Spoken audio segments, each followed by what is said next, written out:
It was supposed to be a vacation. I'd lost my job and hadn't been able to find another. My wife, Becca, was the sole breadwinner in our household, and she didn't let me forget it for 1 second.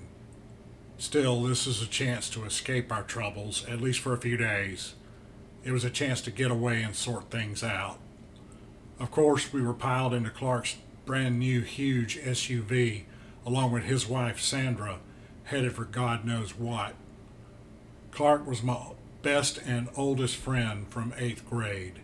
He'd been my constant companion for all these years, the one human being who knew me and all of my secrets, both good and bad.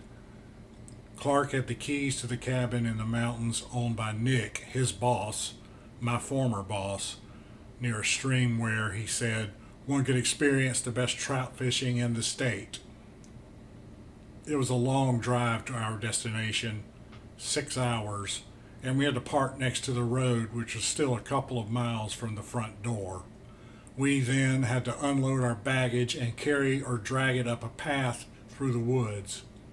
It was not going to be an easy start to our serene tranquility. The road wound through some hilly country with mountains towering on the horizon.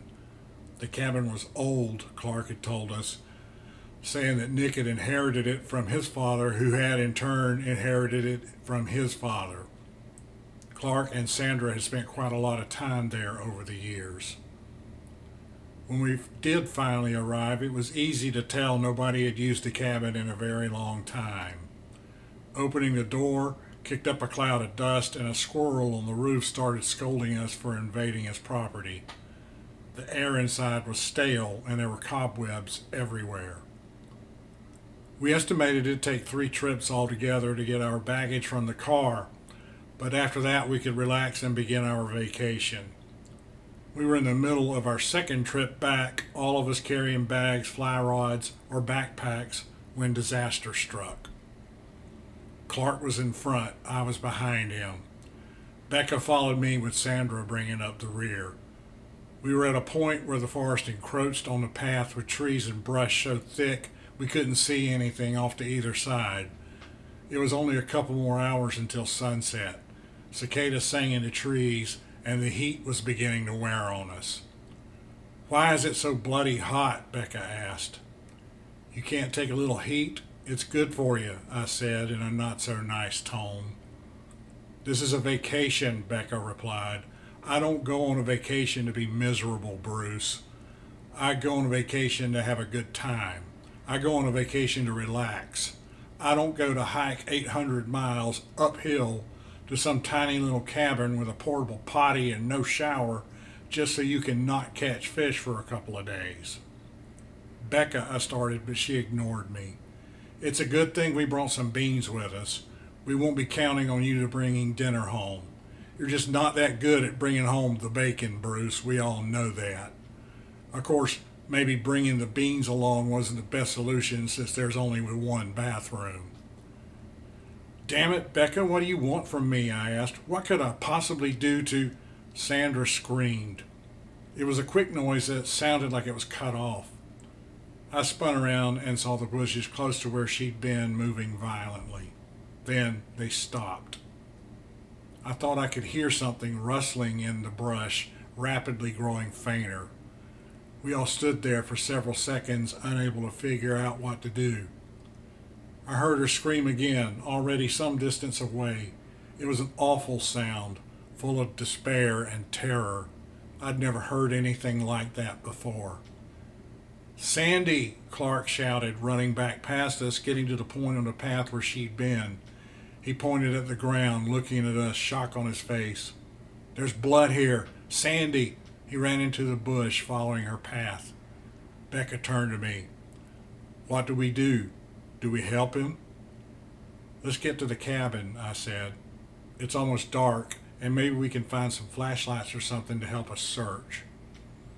As we trudged onward, my mind wandered back on how my demise had begun. I was in my tiny office during a routine day. Nothing special going on when it started. There was a knock on my door as I sat at my desk doing research for one of our clients online. Clark came in, followed by Nick. Nick closed the door quietly. Uh, Bruce, we need to talk, Nick said. He seemed nervous as he and Clark sat down in the cheap chairs I'd been given to use for visitors. Clark wouldn't look at me. What's up? I asked, trying to sound cheerful, knowing, though, that on this most routine of days, I was about to get some really bad news. It's about the BAK account, Nick said. What about it? Their new rep rocking the boat? I asked. Clark shifted in his seat, looking at me finally, a solemn expression on his face. He called me, Bruce. He wants to work with me from now on. What? BAK was our biggest account. According to Nick, it was our only account. The bowing and scraping that went on in our office when their rep visited was a bit of an embarrassment, I thought.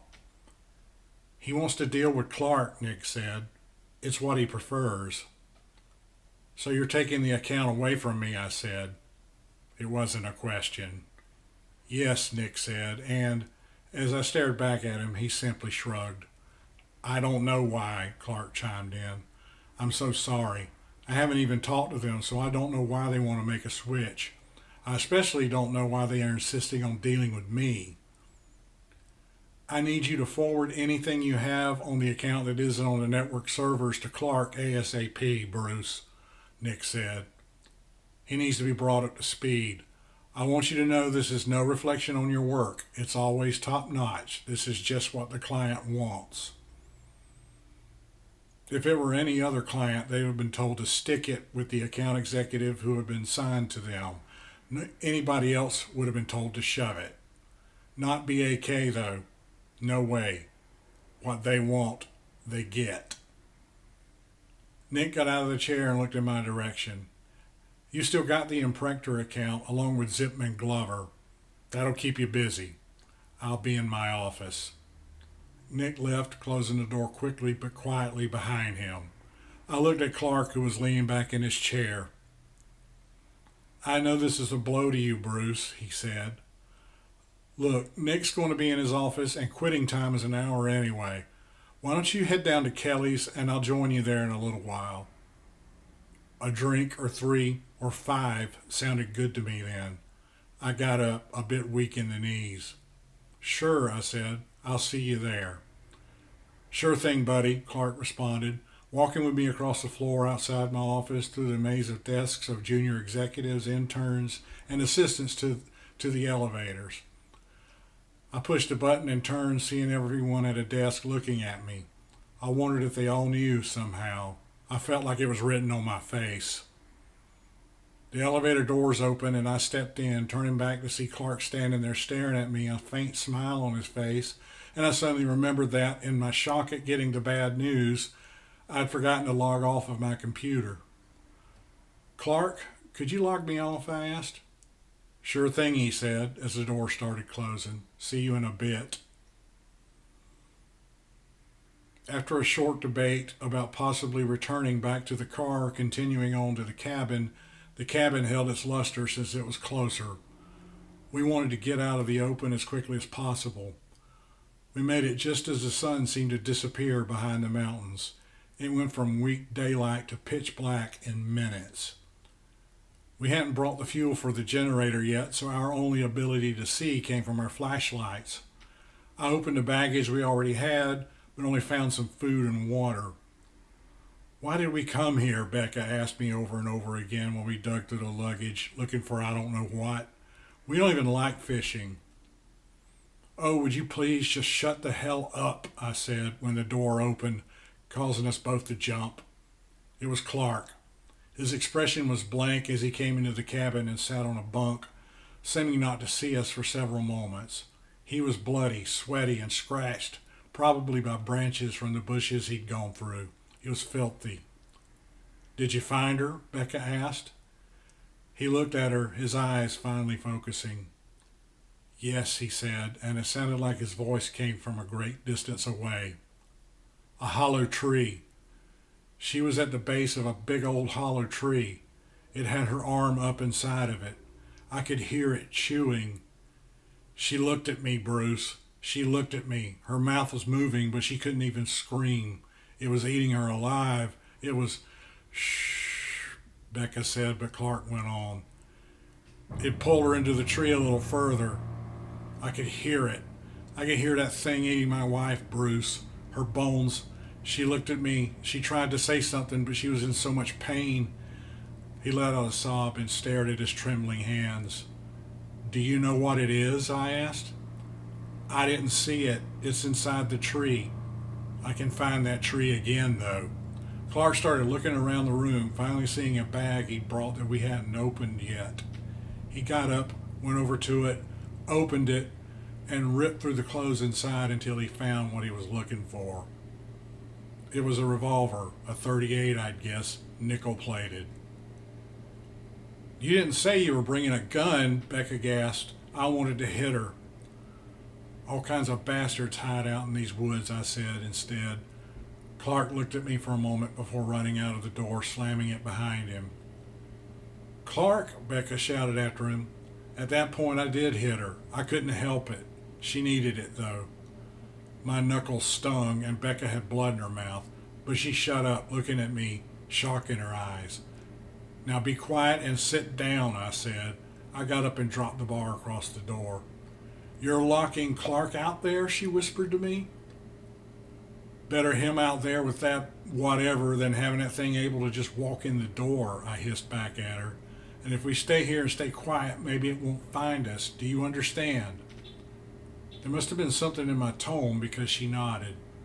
I got up and started going through the drawers and closets as quietly as I could, seeing what else was there, figuring there was nothing else useful in the baggage.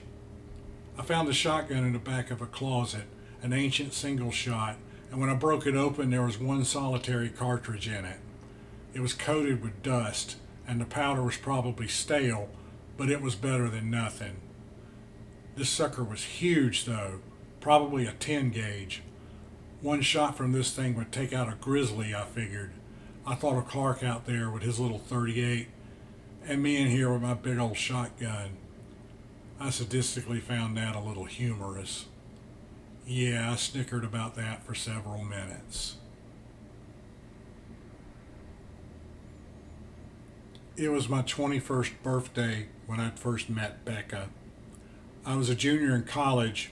I came back to the apartment I shared with Clark to find it decorated for a surprise party. It was all Clark's idea. Like a lot of parties on a college campus, we had a lot of gate crashers. Becca was one of them. She had come with some friends of hers.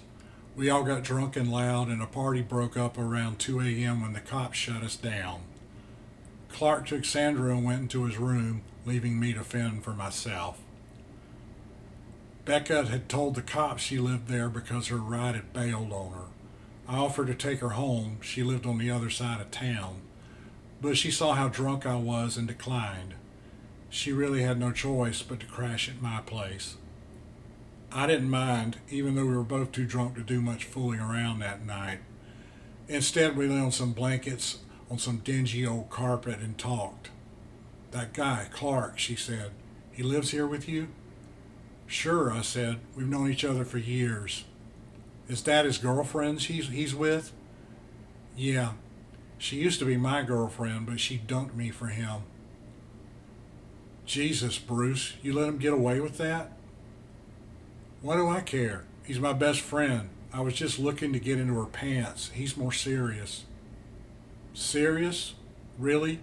You think they get married or something? I think it's possible, I said. She sighed. Damn, he's good looking. And he's charming. So, what does that have to do with anything at all? I asked. Instead, she just looked at me a moment before turning over on her side, her back to me, and going to sleep. I did likewise and forgot all about her until the next morning when her vomiting in the bathroom woke me. That was when I felt sober enough to take her home. We'd been together ever since. What an inspired beginning to our wonderful relationship. We should save the flashlights, I whispered. Becca was shining her light around the cabin, looking for who knows what. I don't like sitting in the dark, she hissed back at me. We're on top of a hill, I said. The light would probably show for miles around. It'll give Clark something to see, she said. He's still alive. I just know it. Maybe, maybe not, I said, but I think that thing out there can also find us. Do you understand? Bruce, Clark just lost his wife. He's going to need us. He's going to need someone to comfort him, to help him get over. Jesus, please just shut the hell up, I whispered back at her. Clark will be fine. You just need to keep your mouth closed and turn off that light. Do you understand? Fine, she said, and I heard her click off the light. It quickly got so dark we could barely make out each other's silhouettes. Now what? She asked. We sit here, quietly, and wait until dawn. Oh God, Bruce, are you crazy? You have any other suggestions? She didn't say anything, which was answer enough.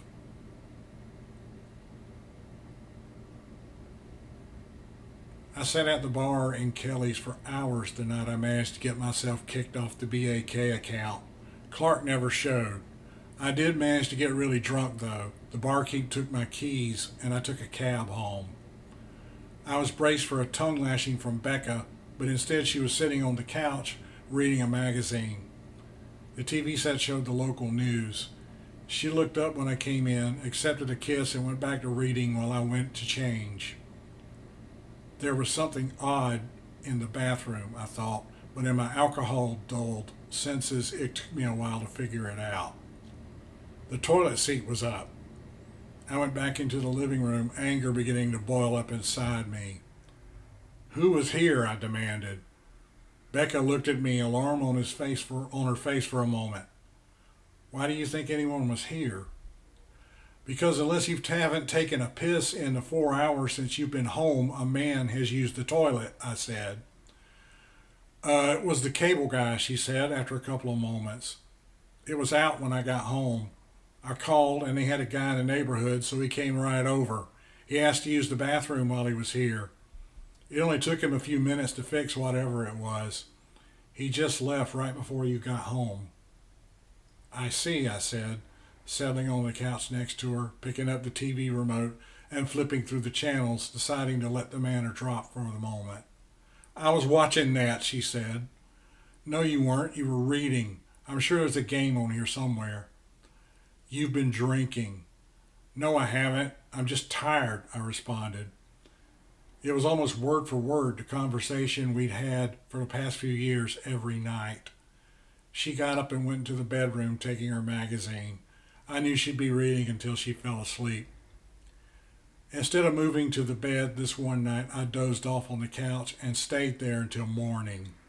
When Becca woke, she said nothing, not even waking me as she got herself ready for work. I waited for her to leave before beginning my own morning, making sure the toilet seat was down when I left the house. It had been dark a couple of hours. Becca and I both settled onto the floor, backs against the wall as far away as we could from the door and the windows.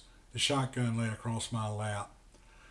Suddenly I heard 6 rapid pops. It was probably Clark's gun going off, then silence.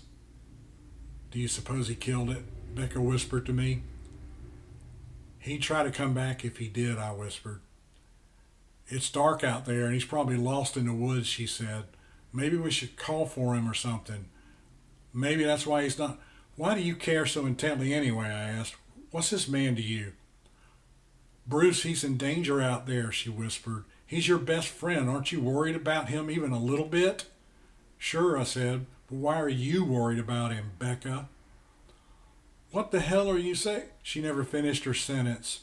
The window on the other side of the room shattered, and she screamed once, briefly. Then she was gone, dragged several feet through the air and outside in less than a second. I could see in the moonlight blood on the jagged shards of glass left in the window pane. Glass littered the floor, along with more blood. I heard her scream a couple more times, each time further away. I took a deep breath and let it out slowly, feeling calmer and more content than I knew I should. I just sat there quietly, waiting for dawn.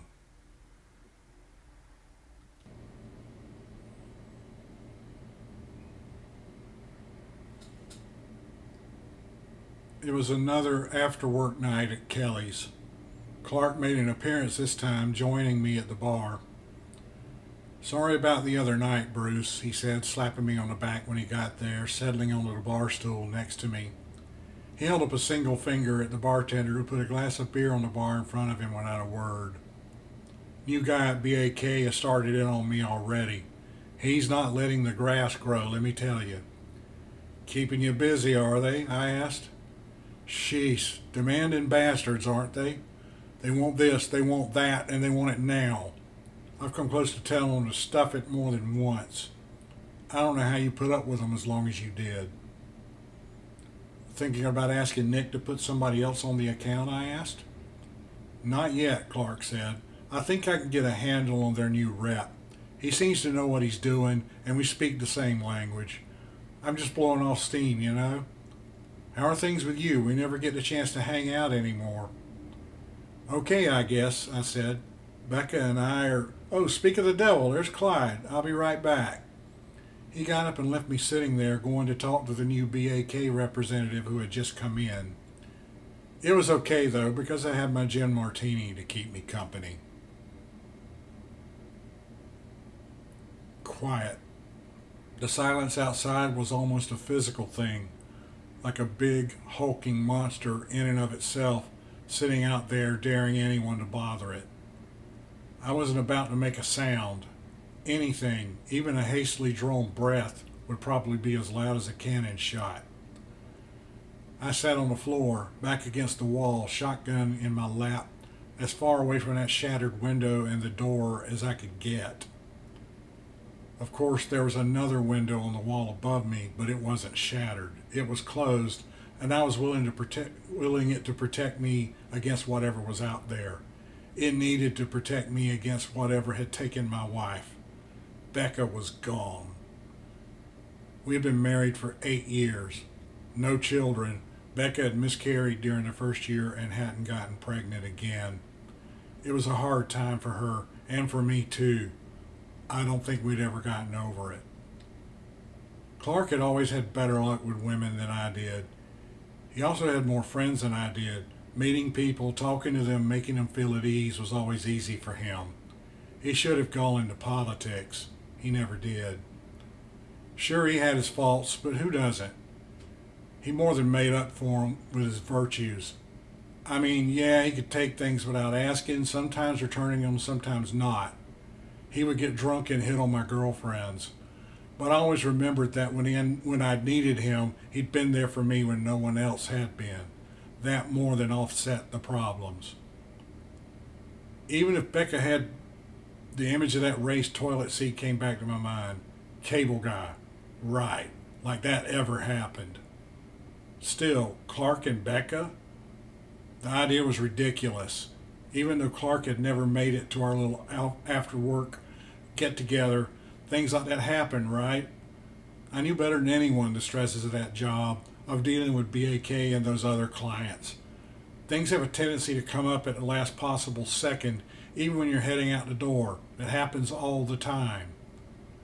It was so quiet outside, but I wanted to hear a noise, anything at all, to give me something to focus on besides the turmoil in my mind.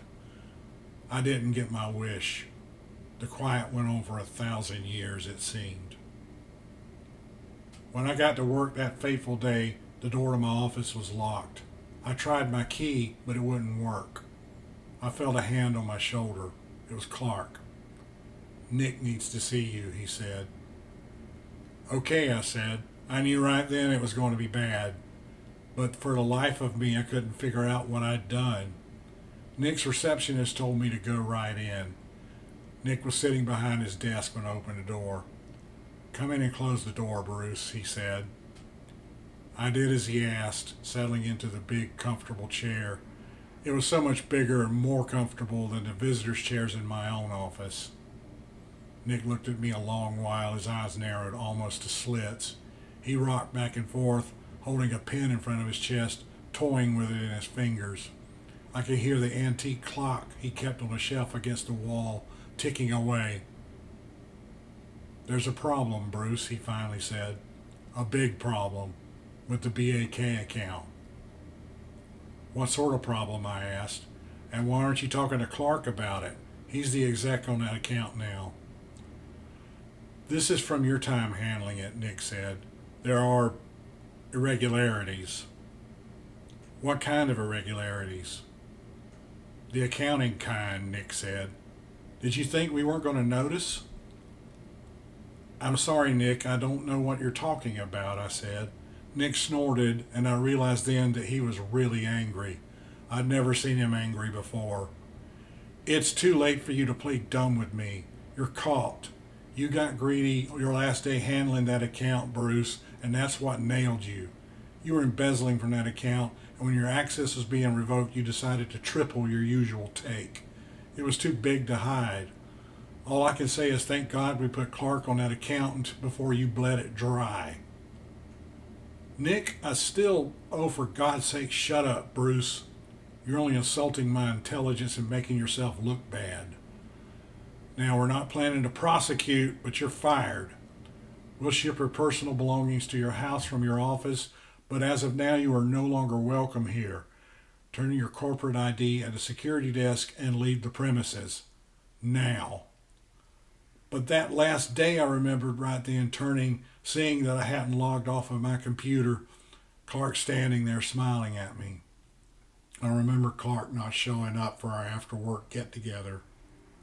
Please, Bruce, don't make this worse. Go home. I'm sure you'll turn something up. Plus, you get to keep the money you stole from us. It's a sweet deal, I'd say. There really was nothing else to say. I got up a bit shakily and made my way out of the office. I was in the parking deck getting into my car when Clark slid up behind me in his own new car, a really huge SUV. Hey, Bruce, I heard what happened, he said. Let's meet down at Kelly's for a burger and a beer, okay? You can talk to me about it. Sure, I said, not really knowing why. We sat in a booth, me nursing a beer and a burger, Clark slurping down some oysters on the half shell. I thought over my suspicions about him and then dismissed them as ridiculous. There's no way Clark would submarine me. He just wouldn't do that. The most likely scenario was someone hacked my password and accessed the accounts that way. It happens all the time. At least that's what I kept telling myself. Man, that sucks, Clark said, taking a sip of his own beer after gulping down yet another mollusk. It came out of nowhere, I stammered. What the hell is going on? Anybody who would accuse you of an embezzling obviously doesn't know you, Clark kept going. He gulped down another oyster after dousing it with hot sauce. You've been my best friend since 8th grade, all through college. You looked out for me. You were always there for me. You helped me get this job. Without you, I don't know where I would be, Bruce, and that's a fact.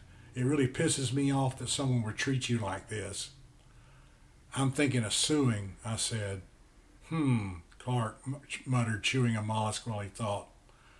I don't really know about that. They can terminate anyone for any reason, you know. Plus, they didn't make their accusations public, so you can't accuse them of slander. But they aren't right, I said. I didn't steal anything. Nick thinks I have all this money when I don't. I have no idea what happened to it. Shh, Clark patted my arm. Maybe there's some legal recourse, I don't know. But I feel pretty sure that if you pursue it, Nick will press charges and you'll find yourself arrested. Damn it, I felt like my hands were tied behind my back. You're probably right. I know I am. I think I know Nick pretty well. He's a vengeful little bastard. I think you'll find yourself a new job pretty quickly. You got a good reputation on the street. Lots of people out there know you. Someone will snap you up as soon as they hear that you're available. They're going to want to know why I'm available, I said. I took a bite of my hamburger. It was cold and a little greasy. You can tell them that your former boss was a real SOB, Clark just kept going.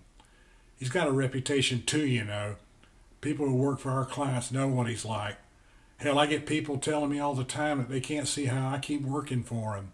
I had lunch with Clyde at BAK just today, and he said, sorry, I guess that's a sore spot right now. Don't worry about it, I said. You're my mentor, Bruce. Don't you ever forget that. I'll tell anybody who asks. Everything I learned from you. so I can use you as a reference? Sure thing, buddy. Sure thing. The waitress brought our check and he grabbed it. I'll take this, he said. After all, I'm the one who's working, right? I heard something moving around outside the cabin. It didn't sound like it was getting closer or even further away. It was just something rustling through the underbrush, casually moving around out there, not worried about being noisy. It went on for some time before my curiosity overcame my fear, and I got up as quietly as I could to take a peek through a corner of the window. At first I could see nothing at all. I'd never seen darkness so complete before. The moon wasn't even visible now, going down behind a distant mountain. At last my eyes acclimated, and I saw something move just inside the tree line. I watched it for a long time before it started to take shape, and I could make out details. It was a deer grazing on something a few feet away. I guess it was a doe. It didn't have horns, and I think this time of year all the bucks have horns. She didn't notice me as she stood there, chewing on something tasty she'd found growing on the ground just a few feet away. I watched her for some time. I'd never actually seen a deer in person before, and she was the most beautiful, graceful creature I'd ever laid eyes on. Then something slammed against a window right in my face, causing me to fall backwards onto the floor, almost soiling my pants. It was a raccoon, masked face pressed against a window, looking inside, holding onto the wall with its paws while it played Peeping Tom. It was a cute little bugger, I thought, when my heart finally stopped hammering and my breathing slowed to something approximating normal. The raccoon glanced around quickly and then let go, dropping to the ground. I could hear the deer running away through the forest, and I imagined the raccoon was doing the same. I resumed my former position, shotgun held across my lap, deciding not to move until dawn no matter what I heard outside or how curious I became. I think Becca is cheating on me. Clark had agreed to meet me at Kelly's, and we sat across from each other in a booth, a beer in front of me, a scotch and soda in front of him, and a big bowl of salted peanuts in the middle of the table between us. Really? Clark asked. He had a handful of nuts almost to his mouth and paused when he said that, looking at me. How sure are you? I just got that feeling, I said. I can't describe it, but she's been acting really squirrely. Plus there have been other things. Like? He asked, tossing a peanut into his mouth. Little things. The toilet seat being up when she's been the only one in the house all day. The smell of a strange man's cologne. And I found a condom wrapper in the trash. Bruce, we don't use condoms, Clark. I heard my voice rising in volume. Maybe it got there some other way. You know, some kids in the street doing it in their car and just tossing a wrapper in a bin outside the house. Because, you know, if they just tossed it on the street, the Nazi neighborhood watch would write down the license plate and report them for littering. Sure, it's entirely possible, except this was in a trash can in the house, I continued. Oh, Clark said, chewing absently. You have any ideas who it could be? No, my voice was now losing a little control. Nothing concrete. I have my suspicions, but nothing I can really put my finger on. I see, Clark said. His eyes seemed to grow distant then for a while, and I knew he was thinking. What will you do if she is, and you find out who she's been cheating with? I'll kill him, I said, and my voice didn't waver on that note as I stared straight into his eyes. Clark was in the act of eating a peanut, and he choked on it, coughing. Finally, he took a sip of his drink to wash it down. He continued coughing and gasping for a while after that. You okay? I asked, and he just waved me off. Kill him, he gasped. That's crazy, Bruce. Crazy? I heard my voice going up again. What's crazy is her cheating on me after everything I've done for her. After all the indignities I've endured, all the things I've done to put food on our table, and now she's bedding down with some other guy and pretending that nothing's happening. That's what galls me more than anything else, Clark. She's shameless. She looks me right in the eye and lies. If you did find something out, how would you kill the guy? Clark asked. I'm just curious. I bought a gun today, a 9mm Beretta. Of course, I'll have to wait 3 days before I can pick it up, but that's no big deal to me. I've waited this long. I can wait a couple more days. What do you mean you waited this long? You think this has been going on a while? Clark looked pale and sweaty, I'm guessing, because of the painful and recent experience with the peanut. I think it's been going on for quite a while, I said. I just have that gut feeling that it's been going on for years, maybe. Look, Clark muttered, leaning forward. I have an idea. Let's get away for a few days. I got the key to a cabin in the hills, Nick's cabin. We can all head up there, do a little fly fishing, sing a few camping songs, get away from it all for a while. What do you say? You, me, Sandy, Becca, all of us, for a couple days. I don't know, Clark. Nick probably won't be happy with me going up there. And I mean, me being cooped up with her on a trip like this, then being with her in the cabin, nowhere to go. We, you and me, will be fishing most of the time. And what Nick doesn't know won't hurt him. Come on, it'll be good. Maybe you can get a better idea of what's going on with her. Observe her up close. It'll help you make some decisions, won't it? Really, you don't want to do anything rash, something that you'll regret for years and years and can't ever undo. I thought about it, eating a couple of peanuts, washing them down with my warming beer. Sure, I finally responded. It'll be like the old days, he said, brightening a bit, like he was looking forward to it. To be honest, I was too. Clark was right. It had been too long since we'd taken a trip together. He held up his fist and I bumped it with mine. You have always been such a good friend to me, Clark, I said, choking back tears. I don't deserve you. I don't know what I'd do without you. I could say the same thing, buddy. He grabbed me, giving me a hug. He then coughed and wiped his mouth with the back of his hand. I can say the same thing. I finally worked up the courage to go through my own baggage, finding this little tape recorder I always carry with me. I'm guessing if you're listening to this, you found it too. The battery seems to be fresh. I hope I'm talking loud enough for the mic to pick me up. I can hear something moving around outside. I would call out to see if it's Clark or maybe even Becca, but it's something stopping me. Fear, maybe. Whatever it isn't making much noise. Only the occasional stick breaking or leaves rustling. If I listen very intently, I think I can hear something that sounds like sniffing or snorting. Or maybe that's just my imagination. So I sit here on the floor, the shotgun pointed at the door, cocked and ready. I can hear something just outside, something on the porch, something turning the knob. When that door opens, I'm going to pull the trigger. It's the only way. This thing, whatever it may be, is just too fast for me to do this any other way. Whatever comes through that door is going to get itself shot before I can even decide what or who it is.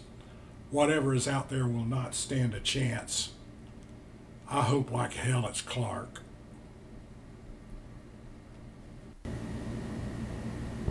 This is J. Franklin Evans. Thank you for listening to this episode of Stories That Suck. If you enjoyed the episode, don't forget to subscribe.